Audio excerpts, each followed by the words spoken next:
السلام علیکم ناظرین، میں غفران بن یعقوب قاسمی۔ دارالعلوم دیوبند کی ویب سائٹ پر قابل اعتراض مواد کا حوالہ دیتے ہوئے NCPCR کے چیئرمین نے سہارنپور کے SSP کو ایک خط لکھ کر دارالعلوم دیوبند کے خلاف FIR درج کرنے کی ہدایت دی ہے۔ بچوں کے حقوق کے لیے کام کرنے والی تنظیم NCPCR نے پولیس کو دارالعلوم دیوبند کے خلاف FIR درج کرنے کی ہدایت دی ہے۔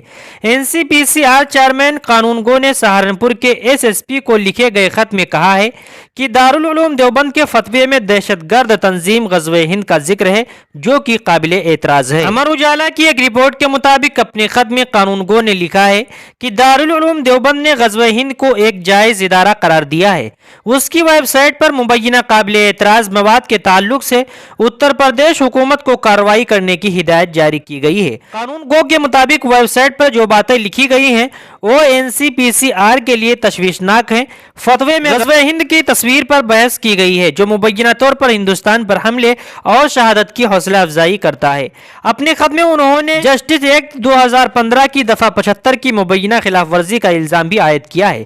قانون گو کے مطابق دارالعلوم دیوبند کا فتویٰ بچوں میں اپنے ہی ملک کے خلاف نفرت کے جذبات پیدا کر رہا ہے۔ اس سے بچوں کو غیر ضروری ذہنی اور جسمانی تکلیف ہو رہی ہے۔ انہوں نے CPCR ایکٹ 2005 کے سیکشن 13(1) کے تحت کارروائی کا مطالبہ کرتے ہوئے کہا کہ دارالعلوم دیوبند کی ویب سائٹ پر اس طرح کے مواد کی اشاعت نفرت کو ہوا دے سکتی ہے۔ انہوں نے مزید کہا کہ اس طرح کے قابل اعتراض مواد کی تشہیر سے پیدا ہونے والے کسی بھی منفی صورتحال کے لیے ضلعی انتظامیہ کو ذمہ دار ٹھہرایا جا سکتا ہے۔ ناظرین، اس رپورٹ سے متعلق آپ کیا کہنا چاہتے ہیں کمنٹ کر کے ضرور بتائیں۔ مختصر وقت میں بڑی خبریں پانے کے لیے ہمارا چینل غفران بن یعقوب قاسمی کو ضرور سبسکرائب کریں۔ السلام علیکم ورحمۃ اللہ وبرکاتہ۔